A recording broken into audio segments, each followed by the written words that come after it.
ನಮಸ್ತೆ. 20/2/2025 ಗುರುವಾರ ಕೃಷ್ಣ ಪಕ್ಷ. ಇವತ್ತಿನ ದಿನದ ವಿಶೇಷಗಳನ್ನ ನೋಡೋಣ. ಇವತ್ತು ಷಷ್ಠಿ ತಿಥಿ ಇದೆ. ಬೆಳಗ್ಗೆ 7:32:23 ಆಮೇಲೆ ಬರೋದು ಸಪ್ತಮಿ. ಇವತ್ತು ವಿಶಾಖ ನಕ್ಷತ್ರವಿದೆ. ಬೆಳಗ್ಗೆ 7:32 ಷಷ್ಠಿ ಅಂತಂದಿವೆ. ಆದರೆ ವಿಶಾಖ ನಕ್ಷತ್ರ ಇರುವಂಥ ಸಮಯ ಅಂತಂದರೆ ಮಧ್ಯಾಹ್ನ 1:30 ಆ ನಂತರ ಬರೋದು ಅನುರಾಧ ನಕ್ಷತ್ರ. ಹಂಗಾಗಿ ಇವತ್ತಿನ ದಿನದಲ್ಲಿ ಆ ನಕ್ಷತ್ರ ಅಂದರೆ ಫಸ್ಟ್ ನಕ್ಷತ್ರ ಅಂತ ನಾವೆನ್ನುವ ಈ ನಕ್ಷತ್ರವಾದ ವಿಶಾಖ ಇರುವವರೆಗೂ ಅಂದರೆ ಮಧ್ಯಾಹ್ನದವರೆಗೂ ಒಂದು ಯೋಗವಿದೆ. ಆಮೇಲೆ ಯೋಗ ಬದಲಾಗುತ್ತದೆ. ಯಾವ ರೀತಿ ಬದಲಾಗುತ್ತದೆ ಅಂತ ನೋಡಿದರೆ ಅದಕ್ಕೆ ತಕ್ಕಂತೆ ನಾವು ಕಾರ್ಯಗಳನ್ನ ಮಾಡೋದಾ ಬಿಡೋದಾ ಇದೆಲ್ಲ ನೋಡ್ಬೋದು, ಯೋಚನೆ ಮಾಡ್ಬೋದು. ವಿಶಾಖ ನಕ್ಷತ್ರ ಇರುವವರೆಗೂ ಕಾರ್ಯಸಿದ್ಧಿಯು ವರ್ಧಮಾನವು ಅಂದರೆ ಶುಭವಾಗಿದೆ. ಆನಂತರ ಬರುವ ಅನುರಾಧ ನಕ್ಷತ್ರ ಕೂಡ ಶುಭವಾಗಿದೆ. ಹಾಗಾಗಿ ಷಷ್ಠಿ ಮುಗಿದ ನಂತರ ಬರುವ ಸಪ್ತಮಿ ಶುಭ. ವಿಶಾಖ ನಕ್ಷತ್ರ ಮುಗಿದ ಮೇಲೆ ಬರುವ ಆ ನಕ್ಷತ್ರವು ಶುಭವಾಗಿದೆ.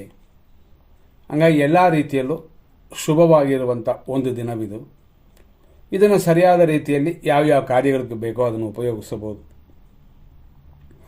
ಮಧ್ಯಾಹ್ನ ಮೇಲಾದರೆ ಇನ್ನೂ ಚಂದ. ಯಾಕೆಂದರೆ ಅನುರಾಧ ನಕ್ಷತ್ರ ಮಹಾನಕ್ಷತ್ರ, ಶುಭ ನಕ್ಷತ್ರ. ಇದನ್ನು ಮನಸ್ಸಲ್ಲಿ ಇಟ್ಕೊಳ್ಳಿ. ಮತ್ತು ಇವತ್ತಿನ ದಿನದಲ್ಲಿರುವಂಥ ಬೇರೆ ಬೇರೆ ವಿಷಯಗಳು.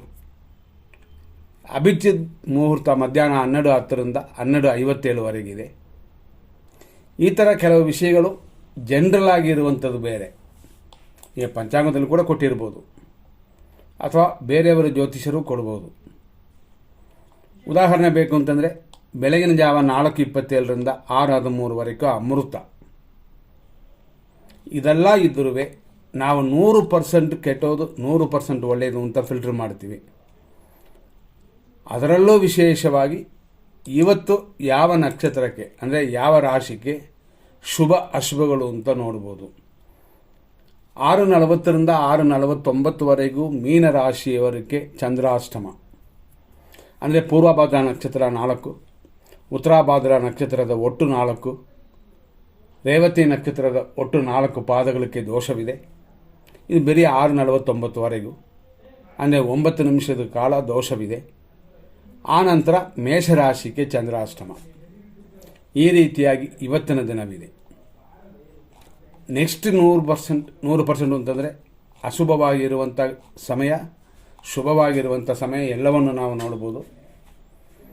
ಸರಿಯಾಗಿ ಹೇಳಬೇಕು ಅಂತಂದರೆ 100% ಶುಭವಾಗಿರುವಂಥ ಸಮಯ 9:40 10:34, 11:23 11:26, ಮಧ್ಯಾಹ್ನ 1:31 2 3:32 ಮಧ್ಯಾಹ್ನದಿಂದ 5:52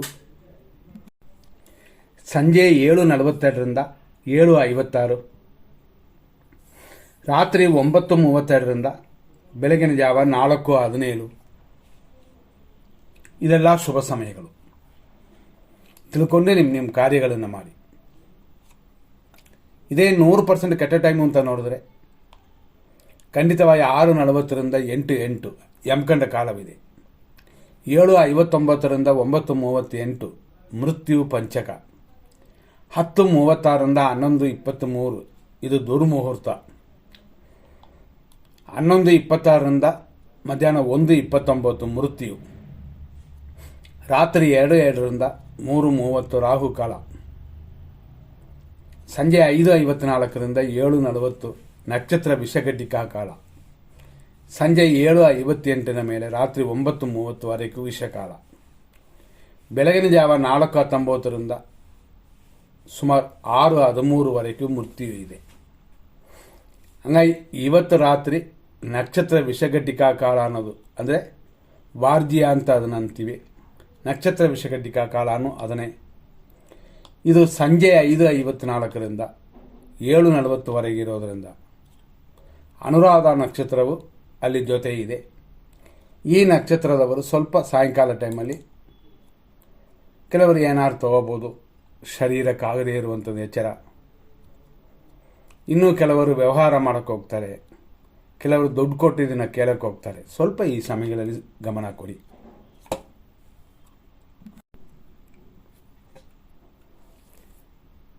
ಬೆಳಗ್ಗೆ 6:40ರಿಂದ 6:49ವರೆಗೂ ವಿಶಾಖ ನಕ್ಷತ್ರ 3ನೇ ಪಾದ.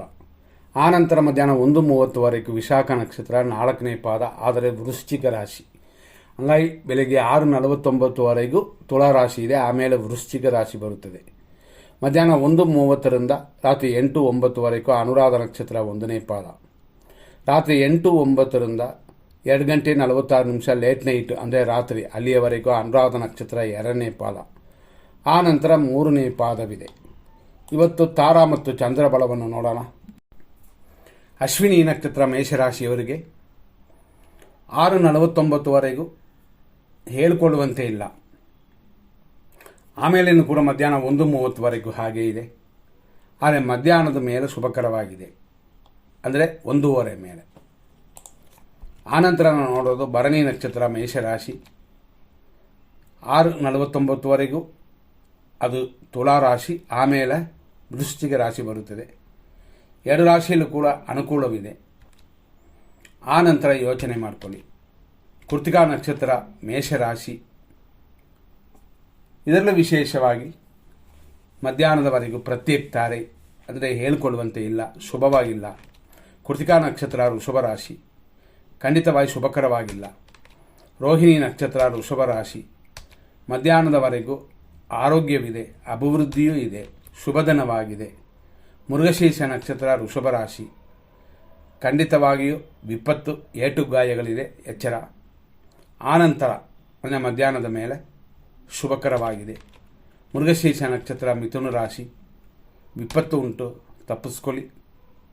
ಮಧ್ಯಾಹ್ನ 1:30ನ ಮೇಲೆ ಕ್ಷೇಮವು, ಶತ್ರುನಾಶವೂ ಉಂಟು.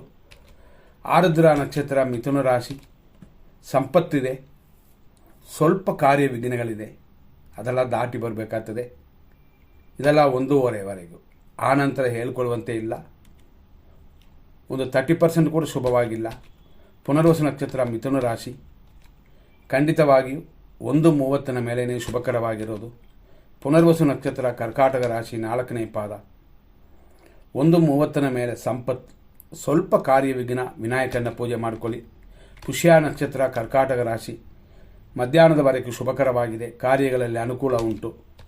ಆಶ್ಲೇಷ ನಕ್ಷತ್ರ ಕರ್ಕಾಟಕ ರಾಶಿ, ಖಂಡಿತವಾಗಿ ಮಿತ್ರಧಾರೆ ಇದೆ, ಅಭಿವೃದ್ಧಿ ಇದೆ. ಚಿಕ್ಕ ಚಿಕ್ಕ ವಿಘ್ನಗಳು ಬರುತ್ತದೆ, ಅದೆಲ್ಲ ದಾಟಿ ಬಂದುಬಿಟ್ರೆ ಏನೂ ತೊಂದರೆಗಳಿಲ್ಲ. ಮಧ್ಯಾಹ್ನ ಮೇಲೆ ಇನ್ನಷ್ಟು ಚೆನ್ನಾಗಿದೆ. ಮಕಾ ನಕ್ಷತ್ರ ಸಿಂಹರಾಶಿ, ಟೆನ್ಷನ್ ಇದೆ, ರೋಗ ಭಯವೆಲ್ಲ ಉಂಟು, ಎಚ್ಚರವಾಗಿ ಗಮನ ಕೊಡಿ. ಮಧ್ಯಾಹ್ನ 1:30 ಮೇಲೆ ಶುಭವಾಗಿದೆ. ಪುಬ್ಬ ನಕ್ಷತ್ರ ಸಿಂಹರಾಶಿ, ಅನುಕೂಲವಿದೆ, ಆದ್ದರಿಂದ ಮಧ್ಯಾಹ್ನದವರೆಗೂ ಶುಭಕರವಾಗಿರುತ್ತೆ. ನಂತರ ನೋಡುವಂಥದ್ದು ಉತ್ತರ ನಕ್ಷತ್ರ ಸಿಂಹರಾಶಿ, ಮಧ್ಯಾಹ್ನದ ಮೇಲೆ ಅನುಕೂಲವಿದೆ, ಶುಭವಾಗಿದೆ. ಉತ್ತರ ನಕ್ಷತ್ರ ಕನ್ಯಾ ರಾಶಿ, ಖಂಡಿತವಾಗಿಯೂ ಮಧ್ಯಾಹ್ನದ ಮೇಲೆ ಅನುಕೂಲವೂ ಲಾಭವೂ ಉಂಟು. ಹಸ್ತ ನಕ್ಷತ್ರ ಕನ್ಯಾ ರಾಶಿ, ಆರೋಗ್ಯವಿದೆ, ಸ್ವಲ್ಪ ಧನಹಾನಿ ಇದೆ ಅಷ್ಟೇ. ಚಿತ್ತಾ ನಕ್ಷತ್ರ ಕನ್ಯಾ ರಾಶಿ, ಖಂಡಿತವಾಗಿ ಕ್ಷೇಮವು ಲಾಭವೂ ಉಂಟು. ಚಿತ್ತಾ ನಕ್ಷತ್ರ ತುಲಾ ರಾಶಿ, ವಿಪತ್ತಿದೆ, ಎಚ್ಚರವಾಗಿರಿ ಮಧ್ಯಾಹ್ನದವರೆಗೂ. ಆನಂತರ ಶುಭವಾಗಿದೆ, ಆದರೂ ವೇಸ್ಟ್ ಖರ್ಚುಗಳೆಲ್ಲ ಉಂಟು. ಸ್ವಾತಿ ನಕ್ಷತ್ರ ತುಲಾ ರಾಶಿ, ಖಂಡಿತವಾಗಿಯೂ ಸಂಪತ್ತಿದೆ, ಶರೀರ ಸುಖವಿದೆ, 1:30ವರೆಗೂ ಶುಭವಾಗಿದೆ. ವಿಶಾಖ ನಕ್ಷತ್ರ ತುಲಾ ರಾಶಿ, ಜನ್ಮತಾರೆ, ಆದ್ದರಿಂದ ಪಕ್ಷಿ ಪ್ರಾಣಿಗಳಿಗೆ ಮೇವಾಕಿ, ಯಾರ ಸಹಾಯ ನಿಮ್ಮ ಕೈಲಿ ಆದಷ್ಟು ಮಾಡಿ. ನಂತರ ನೋಡುವಂಥದ್ದು ವಿಶಾಖ ನಕ್ಷತ್ರ ವೃಶ್ಚಿಕ ರಾಶಿ, ಜನ್ಮತಾರೆಯು ಶರೀರ ಸುಖವೂ ಉಂಟು, ಮೀಡಿಯಮ್ ಆಗಿದೆ, 40% ಇದೆ ಅಷ್ಟೇ. ಅನುರಾಧ ನಕ್ಷತ್ರ ವೃಶ್ಚಿಕ ರಾಶಿ, ಮಧ್ಯಾಹ್ನದವರೆಗೂ ಶುಭಕರವಾಗಿದೆ. ಜ್ಯೇಷ್ಠ ನಕ್ಷತ್ರ ವೃಶ್ಚಿಕ ರಾಶಿ, ಮಿತ್ರಧಾರೆ, ಹಾಗಾಗಿ ಶುಭವಾಗಿದೆ ಮಧ್ಯಾಹ್ನದವರೆಗೂ. ಮಧ್ಯಾಹ್ನದ ಮೇಲೆ ಇನ್ನಷ್ಟು ಚೆನ್ನಾಗಿರುತ್ತದೆ. ಮೂಲ ನಕ್ಷತ್ರ ಧನುಸು ರಾಶಿ, 1:30 ಮೇಲೇ ಶುಭಕರವಾಗಿರೋದು. ಪೂರ್ವಾಷಾಢ ನಕ್ಷತ್ರ ಧನುಸು ರಾಶಿ, ಅನುಕೂಲವಿದೆ, ಇಷ್ಟಾರ್ಥ ಸಿದ್ಧಿಯೆಲ್ಲ ಕೂಡಿ ಬಂದಿರುವಂಥ ದಿನವಿದು ಮಧ್ಯಾಹ್ನದವರೆಗೂ. ಉತ್ತರಾಷಾಢ ನಕ್ಷತ್ರ ಧನುಸು ರಾಶಿ, ಖಂಡಿತವಾಗಿ ಪ್ರತ್ಯೇಕಿಸ್ತಾರೆ. ನಮ್ಮ ಪರವಾಗಿ ಕಾರ್ಯಗಳು ಸಕ್ಸಸ್ ಆಗೋದು ಕಷ್ಟ ಅಂತಿದೆ. ನಿಮ್ಮ ಯತ್ನಗಳಲ್ಲೇ ಕಾರ್ಯಗಳನ್ನು ಸಕ್ಸಸ್ ಆಗುತ್ತಾ ಅಂತ ಗಮನಿಸಬೇಕು. ಉತ್ತರಾಷಾಢ ನಕ್ಷತ್ರ ಮಕರ ರಾಶಿ, ಅನುಕೂಲವಿಲ್ಲದ ದಿನವಿದು. ಸ್ವಲ್ಪ ಕೇರ್ ತಗೋಬೇಕು. 1:30 ಮೇಲೆ ಮಧ್ಯಾಹ್ನದ ಮೇಲೆ ಚೆನ್ನಾಗಿದೆ. ಶ್ರವಣ ನಕ್ಷತ್ರ ಮಕರ ರಾಶಿ, ಆರೋಗ್ಯ ಉಂಟು, ಉದ್ಯೋಗದಲ್ಲಿ ಅಭಿವೃದ್ಧಿಯೂ ಉಂಟು. ಆದರೆ ಆ ನಂತರ ಪ್ರತ್ಯೇಕಿಸ್ತಾರೆ, ಅಂದರೆ ಅನುಕೂಲವಿಲ್ಲದ 40% ಇರುವ ಸಮಯ. ಧನಿಷ್ಠ ನಕ್ಷತ್ರ ಮಕರ ರಾಶಿ, 1:30 ಮೇಲೇ ಅನುಕೂಲ ಇರೋದು. ಹಾಗಾಗಿ ಬೆಳಗ್ಗೆ ಯಾವ ಕಾರ್ಯಗಳು ಅನುಕೂಲಕರವಾಗಿಲ್ಲ. ಧನಿಷ್ಠ ನಕ್ಷತ್ರ ಕುಂಭರಾಶಿ, ಮಧ್ಯಾಹ್ನದ ಮೇಲೆ ಶುಭಕರವಾಗಿ ಆರೋಗ್ಯ ಅಭಿವೃದ್ಧಿ, ಕೆಲಸ ಕಾರ್ಯಗಳ ಅಭಿವೃದ್ಧಿ ಎಲ್ಲ ಉಂಟು. ಶತಭಿಷ ನಕ್ಷತ್ರ ಕುಂಭರಾಶಿ, 1:30ವರೆಗೂ ಸಂಪತ್ತು ಉಂಟು, ಅಭಿವೃದ್ಧಿ ಇದೆ. ಪೂರ್ವ ಭಾದ್ರಪದ ನಕ್ಷತ್ರ ಕುಂಭರಾಶಿ, ಜನ್ಮತಾರೆಯಾಗಿದೆ, ಆದರೂ ಮಧ್ಯಾಹ್ನದ ಮೇಲೆ ಶುಭಕರವಾಗಿದೆ. ಪೂರ್ವ ಭಾದ್ರಪದ ನಕ್ಷತ್ರ ಮೀನರಾಶಿ, ಖಂಡಿತವಾಗಿಯೂ ಮಧ್ಯಾಹ್ನದ ಮೇಲೇ ಅನುಕೂಲಕರವಾಗಿರೋದು. ಹೆಚ್ಚಿನ ವರಮಾನಕ್ಕೂ ದಾರಿ ಉಂಟು. ನಿಮ್ಮ ಪ್ರಯತ್ನಗಳು ಅದಕ್ಕೆ ತಕ್ಕಂತೆ ಇರಲಿ. ಉತ್ತರ ಭಾದ್ರಪದ ನಕ್ಷತ್ರ ಮೀನರಾಶಿ, ಪರಮಮಿತ್ರ ತಾರೆಯಾಗಿ ಶುಭಕರವಾಗಿದೆ ಮಧ್ಯಾಹ್ನದವರೆಗೂ. ರೇವತಿ ನಕ್ಷತ್ರ ಮೀನರಾಶಿ, ಮಿತ್ರಧಾರೆ, ರೋಗವೃದ್ಧಿಯೆಲ್ಲ ಉಂಟು. ಆನಂತರ 1:30 ಮೇಲೆ ಪರಮಮಿತ್ರ ತಾರೆಯಾಗಿದೆ. ಈ ರೀತಿ ಇವತ್ತಿನ ದಿನವಿದೆ. ನೋಡಿಕೊಂಡು ನಿಮ್ಮ ಕಾರ್ಯಗಳನ್ನು ಮಾಡಿ. ಮುಂದಿನ ಸಂಚಿಕೆಯನ್ನು ನೋಡೋಣ. ಧನ್ಯವಾದಗಳು.